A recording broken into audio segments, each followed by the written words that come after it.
मी आदेश बांदेकर आपणा सगळ्यांचं मनापासून स्वागत करतो। स्मिता शशिकांत मोहिते या कुटुंबाला आज आपण भेटणार आहोत। बोर्ले नेरळ इथे राहणारे हे कुटुंब वेगवेगळ्या प्रकारची शेती करता करता, पारंपरिक शेती करता करता अचानक अननसाची शेती करावी असं वाटलं आणि मग अननसाची शेती करत असताना शेती करता करता शेतकऱ्यांच्या हितासाठी झटणारं हे व्यक्तिमत्व। तेव्हा चला मोहिते कुटुंबाला भेटूया, स्मिता वहिनींना बोलतं करूया। काय स्मिता वहिनींबरोबर बोलताना थोडासा मालवणीत सून पण माका बोलूचा लागता, माका सुद्धा जरा पटकन मालवणात जाऊन येल्यासारखा वाटला। तेव्हा नमस्कार नमस्कार नमस्कार नमस्कार। तर आता अननस जी असतात ती किती महिन्यांनी तुम्हाला कळतात की तयार झाली आहेत? साधारण 3-3 महिने जातात आणि त्याचा कलर बदली होतो, साधारण पिवळसर होतो आणि त्याला वास येतो। घरामध्ये बघा तुम्ही एखादा अननस असेल त्याला वास येतो। हे बघा सोपं गणित सांगा, एखादं अननस विकत आणलं, त्याचं वरचं ते काढलं, काढल्यानंतर ते लावलं जमिनीमध्ये, की त्यानंतर पहिलं फळ यायला किती दिवस जातात? वर्ष जातं पूर्ण, एक वर्ष पूर्ण जातं, जास्त पण कमी नाही। मग त्याला 15 दिवसातून एकदा पाणी द्यायचं। 15 दिवस पाणी नाही दिलं तरी चालतं, पण कमी पाण्याच्या जागेत असेल तर जास्त चांगलं ना? चालेल। आणि जास्त पाण्यात लावलं तर ते नाही, जास्त पाण्यामध्ये सर कुठलाच म्हणजे पीक असेल ना, कुठलंही एखादा आंब्याचं झाड जरी तिथं पाणी त्याच्या बुडात जर हे झालं ते मरून जातो। पाणी जास्त नकोच आहे, थोडंसं पाहिजे। निचरा कंपल्सरी, निचरा त्या जमिनीत होणारा। मी हे दोनदा तीनदा तुम्हाला खोदून का विचारतोय, असे कितीतरी शेतकरी आहेत ज्या शेतकऱ्यांच्या जमिनीमध्ये कधी कधी पीक येत नाही किंवा 1.5-2 फूटच फक्त माती असते, बरोबर, त्याच्या व्यतिरिक्त शेती होऊ शकत नाही। मग अशा वेळेला त्या जमिनीत ते काही लावलं तर उत्तम पद्धतीने शेती होऊ शकते। नक्कीच होईल। पण आता जरा सुनेला विचारतो, सासूबाईंबद्दल त्यांचं काय म्हणणं आहे सांगा। तुमचं माहेर कुठलं? मी कर्जतला राहते। कर्जतला। तुमच्या लग्नाला किती वर्ष झाली? माझं 2017 मध्ये लग्न झालं। कसं काय ते? म्हणजे हे बघायला आलेले मला, आणि म्हणजे आपलं अरेंज मॅरेज। पण मग मला तुम्हाला तेच विचारायचंय की आता तुम्ही या घरात गेलात 17 पासून 18, 19, 20, 21, 22 5 वर्ष झाली। हो। कशा आहेत सासूबाई? शांत आहेत, त्यांचं जास्त बोलणं नाहीये त्यांचं। आणि सासरे बुवा? बाबांचं पण तसं नाहीये जास्त बोलणं, म्हणजे काम असेल तेवढंच। हो का? तुम्ही कुठे असता आता राहायला? मी नेरळमध्ये। एकत्रच होतो आम्ही। पण तुम्ही काय शेतीत वगैरे मदत करता? आम्ही फक्त सुट्टी असेल तेव्हा मी जाते। खायला फक्त ना? खायला पायनॅपलची क्वालिटी टेस्ट करणं केवढं मोठं काम आहे अननसाची। ते गोड आहे की नाही अननस हे कसं कळतं? खाऊनच कळतं ना। पण तेवढं तरी मदत करता ना? हो, मग कामासाठी पण मदत करतो आम्ही। काय मदत करता? सुट्टी असेल तेव्हा जातो ना शेतावर। आणि काय मदत करता? म्हणजे आता काय तसं हे आमच्याकडे गडीच घेतात कामासाठी, पण जसं आपल्याला हाऊस म्हणून जायचं तिथे लावायला, कापायला वगैरे असं। क्या बात आहे, किती मस्त। बघा सुनबाईला सुद्धा आवड निर्माण झाली आहे, हो की नाही? मुलाचं काय म्हणणं आहे? काय बाबा आपण काय करता? मी प्रोफेसर आहे, नेरळलाच आहे। नेरळ विद्या मंदिरचं सिनियर कॉलेज आहे, तिथे प्रोफेसर आहे। प्रोफेसर आहात? अच्छा। पण लहानपणापासून वडिलांनी केलेले कष्ट बघितलेत तुम्ही? हो। वडील दिग्विजय मिल मध्ये होते मुंबईत। हो, सकाळी 20 वर्ष नोकरी केल्यानंतर शेती सुद्धा करत होते। हो। आणि तुमचा सगळे लाड पुरवत होते। हो, काय सांगणार बालपणाविषयी? म्हणजे सुरुवातीला हालाकीचीच परिस्थिती होती। जेव्हा सुरुवातीला वडील जेव्हा कामावर जात होते तेव्हा पहाटे कामावर जायचे, संध्याकाळी घरी आल्यानंतर शेतावर आवर्जून जायचे। म्हणजे कधी असं मला आठवत नाही की वडील घरी आले आणि शेतावर गेले नाही, असं कधीच झालं नसेल। म्हणजे त्यांना शेतीची खूप आवड, शेतीची आवड, त्याच्याबरोबर समाजसेवासुद्धा करायला खूप आवडतं। म्हणजे लोकांचं येणं जाणं नेहमी घरी असतं, म्हणजे काहीतरी म्हणजे सजेशन घेण्यासाठी, म्हणजे काय करावं पुढे अशा पद्धतीने विचारण्यासाठी घरी नेहमी येणं जाणं असतं। शेतीबद्दल बोलायचं झालं तर वडिलांनी म्हणजे जे काय नवीन ज्या गोष्टी करण्याचा प्रयत्न केला, म्हणजे गहू लावलेले, गव्हाची लागवड केलेली, बटाट्याची लागवड केलेली, म्हणजे नवीन भुईमुगाची लागवड केलेली, कांद्याची लागवड केलेली, आणि आता गुरं आहेत घरी, म्हणजे गायी आहेत काही, म्हणजे 20-25 गुरं आहेत। म्हणजे हे सगळं कोण बघतं? गडी? आणि गडी आहेत, पण अण्णांचं आईचं म्हणजे। अच्छा, तुम्हाला अण्णा म्हणतात? अण्णा म्हणतो। आणि आई कशी आहे? आता तर इकडे शांत आहे, जरा काय मालवणचे विषय काढले की जरा खुलतात, बाकी आईचं म्हणजे आता सध्या शेतीचं काम थोडं कमी झालंय. म्हणजे पहिले खूप करायचे, म्हणजे एवढं काम करायची का जी कामाला माणसं जी ठेवायची त्यांच्यापेक्षा सुद्धा जास्त काम करायची. घरी आल्यानंतर म्हणजे ते काम करून सुद्धा घरी येऊन सुद्धा तेवढंच म्हणजे काम करायचे. म्हणजे घरातलं सुद्धा बघायची, शेतातलं सुद्धा बघायची, खूप मेहनत केली. आता बघाल तर पूर्ण गावामध्ये म्हणण्यापेक्षा पूर्ण नेरळ जो शहर आहे, तर शहरामध्ये बघितलं तर शेतकरी माणसं एकदम खूप कमी उरलेले. सगळ्या जणांनी शेती विकून टाकलेली आहे. पण मला असं वाटतं एकटे माझ्या अण्णाच असतील का त्यांनी शेती खरेदी केली. खूप बोलताना मुलाला एकदम दाटून आलंय की लोक शेती विकतायत आणि अशा वेळेला अण्णा तुम्ही तुमच्या शेतीवरच्या प्रेमासाठी शेती खरेदी करून शेती करताय. तुम्हाला शेतीची किती आवड? म्हणजे शेतीची एवढी जास्त माझं लक्ष नसतं तसं सांगायचं, म्हणजे खरं सांगायचं गेलं तर वाटत नाही. एकीकडे वडिलांचं शेतीवरचं प्रेम बघितल्यावर शाळा सुटल्यानंतर बाबा मुंबईवरून दिग्विजय मिल मधून घरी येऊन जात होते. नेरळ मध्येच शाळा आहे. नेरळ मधली शाळा सुटल्यावर थोडस पाणी द्यायला तरी शेतावर जावं असं वाटत नाही? थोडंफार जातो म्हणजे, पण ज्या पद्धतीने लक्ष द्यायला पाहिजे, ज्या पद्धतीने वडिलांचं लक्ष होतं, ज्या पद्धतीने आईचं लक्ष होतं, त्या पद्धतीने लक्ष द्यावं असं म्हणजे लक्ष दिलं नाही असं मला तरी वाटतं. म्हणजे भविष्यात देण्याची इच्छा आहे.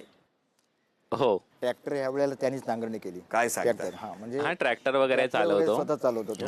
मला काय जमत नाही ट्रॅक्टर चालवत, आणि लेबर काय वेळेला मिळतात. ह्या करोनामुळे अडचणच होती, मग सगळे ट्रॅक्टरची नांगरणी सर्व त्यांनीच केली. सांगा आई बाबांबद्दल. आई आणि म्हणजे अण्णा लहानपणापासून मी बघते तर ते म्हणजे कष्टच करत आलेत. म्हणजे शेती लहानपणापासून शेतीच, म्हणजे शेतीमध्येच त्यांनी सगळं आंब्याची लागवड केली. लहानपणी जेव्हा आंब्याची झाडं लावली तेव्हा झाडांना पाणी घालायला पण आई घरातून हांडे नेऊन पाणी ओतायची वगैरे. आणि आता ती झाडं मोठी झाली आहेत आणि आता त्याला पण खूप म्हणजे आंबे येतात. आणि काय करता? फार्मास्युटिकल कंपनीमध्ये कामाला आहे. छान. म्हणजे मुलांना उत्तम शिक्षण दिलं, मुलं उत्तम आहेत आणि त्यामुळे तुमच्या दोघांनी त्यावेळेला हांड्याने या माऊलीनं झाडांना पाणी घातलं आणि संस्काराचं सगळी जी बहर आहे तो इकडे दिसतोय. आता 1999ला मी आंब्याची लागवड केली आणि पहिली लागवड म्हणजे सुरुवातीला शासन द्यायचं आंब्याची म्हणजे शासन. किती झाडं लावली होती आंब्याची? मी जवळ 100 झाडं लावली होती. बरं. त्यावेळेस आता साधारणतः 60 झाडं माझ्याकडे शिल्लक आहेत 1999ला. आणि विशेष म्हणजे 99 जेवढी तालुक्यामध्ये शेतकऱ्यांनी लागवड केली त्याच्यामध्ये माझा पहिला नंबर आला. का त्या झाडाची जी जोपासना केली होती ती संपूर्ण तालुक्यातून माझा तो पहिला नंबर आला. पण मला सांगा, आता तर बऱ्याच ठिकाणी फिरताना येताना ना आंब्याला मोहर दिसतो. मग तो मोहर आल्यानंतर पुढची प्रक्रिया सुरू होते का आंबा तयार होण्याची? हो बरोबर आहे. नंतर पण कसं आहे सर माहिती आहे का, आता जे सध्या जे पावसाळी वातावरण आहे, भले पाऊस जरी पडला नाही, ढगाळ वातावरण जरी आलं ना तरी त्या मोहरावर परिणाम होतो आणि तो मोहर फुकट जातो. म्हणजे त्याला आंबा पकडत नाही. जशी मध तयार होते ना, तुम्ही सकाळी जर असं जर झाड असेल ना, वर आंबा असेल तर खाली तुम्हाला इथे पण दिसत असेल सगळा चिकट पडलेला असतो. चिकट पडला म्हणजे समजून जायचं का आंबा याला येणार नाही, येणारच नाही, कारण त्याचा मोहर आहे तो सगळा गळून पडलेला असतो. अशा प्रकारे काय वेगळं टेक्निक आहे ना, निसर्गाची जादूच फार वेगळी आहे. बरं, आता बहिणी काय म्हणतायत? नणंदबाई जरा सांगा, वहिनीबद्दल सांगा तुमच्या. वहिनी त्याची चांगलीच आहे, म्हणजे खूप कष्टाळू आहे आणि भाऊ पण खूप कष्टाळू आहे. लहानपणापासून कष्टच केलेत त्यांनी खूप भावाने, म्हणून तर एवढी प्रगती झाली. खरंय. हो. आणि सगळ्या बहिणींना सगळ्यांना सांभाळून केलं. हो, सगळ्या बहिणींना, 2 बहिणींना नर्स, म्हणजे ते शिक्षण देऊन त्यांना नर्स केले, त्या नर्स झाल्या. सगळं भावाचं योगदान आहे तुमच्या? हा, भावाचं योगदान आहे. त्यांनी शून्यातून विश्व निर्माण केलंय हे म्हणायला काय हरकत नाही. पण वहिनीचा आवाज एकदम कमी आहे का? हो, शांत आहे ती. शांत आहे? लग्न झाल्यापासून तरी ती म्हणजे अशी शांतच आहे. लग्नानंतर शांत आहे? हो, म्हणजे अगोदर म्हणजे आमच्याच गावची ना.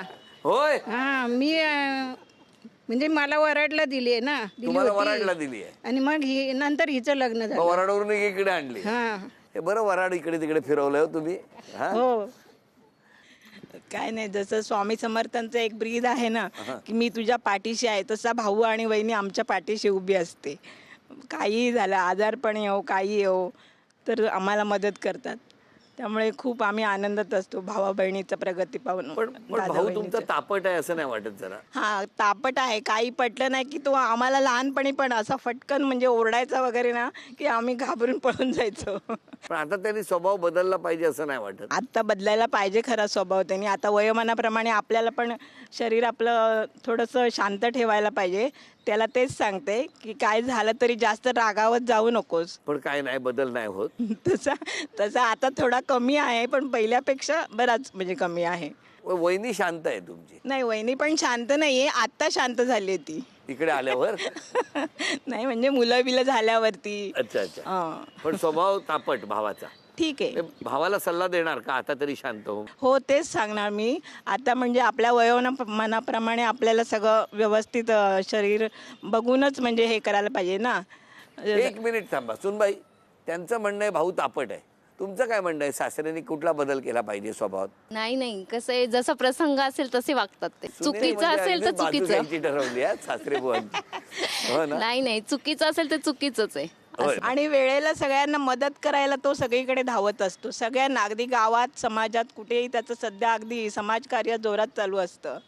मी ज्यावेळी आलो, माझं लग्न झालं त्यावेळेला फक्त भात वाल ह्याखेरीज मला काही आठवत नव्हतं काही एक केलेलं असं. पण नंतर मग प्रगती याची होत गेली ना, म्हणजे वेगवेगळा एक प्रकार करायला लागला तो. पूर्वी शेतकऱ्यांचा जो शेतीकडे बघण्याचा दृष्टिकोन जो होता ना, तो त्यांनी त्यांच्या गावामध्ये सगळ्यांना अगदी बदलून टाकायचं, जसं काही येत घेतलं असं वाटतं. कोणाकडे शेतीच नाहीये, फक्त माझ्याच भावाकडे शेती, त्यामुळे मला खूप अभिमान वाटतो त्याचा. माझा भाऊ शेतकरी. हो, किती छान. खूपच. आणि त्यामुळे आम्ही प्रार्थना करतो की त्यांची सगळी इच्छा पूर्ण हो हा ना. आणि शेती करणाऱ्या तमाम शेतकऱ्यांना खूप आनंदाचे सुगीचे दिवस येऊ ही प्रार्थना करत असताना या ठिकाणी या गप्पांच्या ओघामध्ये एक छोटासा खेळ आहे आणि या खेळात मला बघायचं आहे या माऊलीला आज तन्मणी मिळवून देणार का, ते आव्हान आहे ना, ते आज आम्ही आव्हान देणार आहोत सुनेला. तर बघायचं आहे सुनबाई, तुम्हाला एक प्रश्न विचारणार आहोत आणि तुम्हाला प्रश्न विचारल्यानंतर जर तुम्ही उत्तर दिलं तर या माऊलीला बक्षीस मिळणार आहे. तुम्ही जिकडे बसलेले आहात त्याच्या पाठीमागे ना अशी गॅलरी आहे हां, आणि त्या गॅलरीमध्ये ना छोटे छोटे खांब आहेत. तर एका टप्प्यावर किती खांब आहेत? 10-12. हां, नाही 10 ते 12. 10 की 12? 12. अभिनंदन. झी मराठीकडून हा तन्मणी तुम्हाला मिळाला, अभिनंदन. झी मराठीकडून चांदीचं नाणं मिळालं. थँक्यू. आणि आता पैठणी कोण जिंकणार ते आपण बघणार आहोत. महत्त्वाच्या टप्प्याकडे आलेले आहोत, पण तत्पूर्वी मला तुम्हाला विचारायचं आहे, आज क्षमा मागायची असेल तर कोणाची मागणार?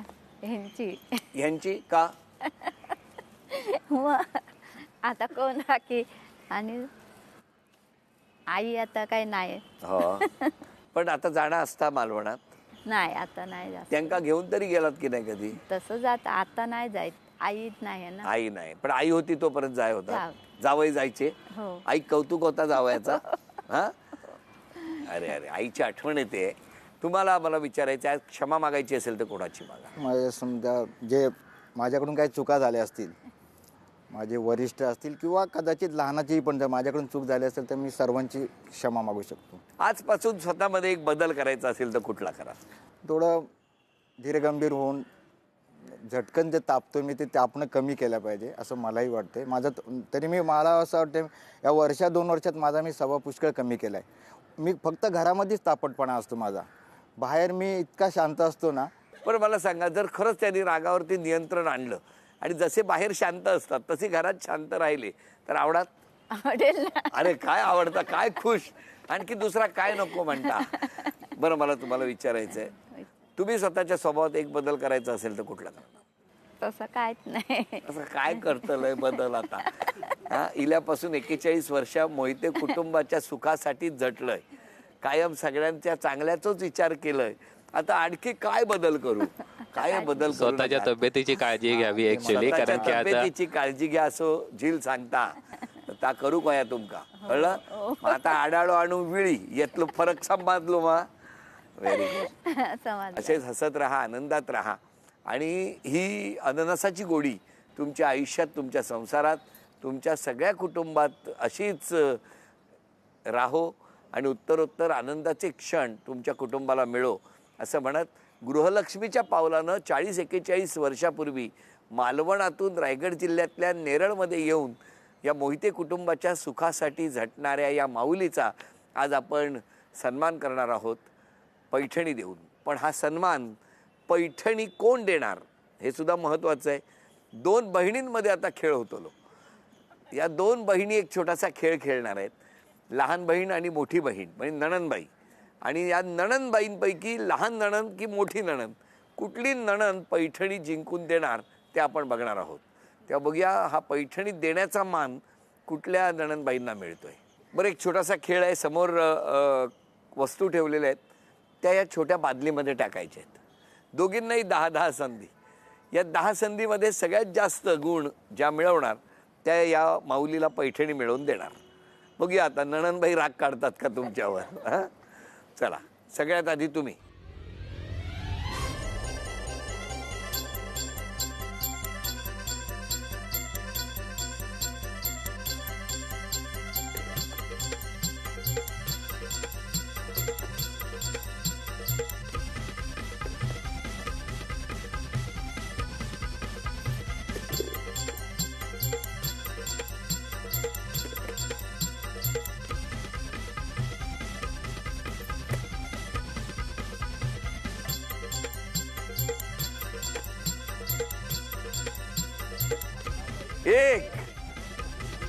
एक तुमची गुणसंख्या 1.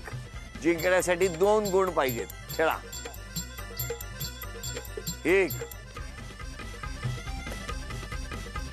2 3 3 4 5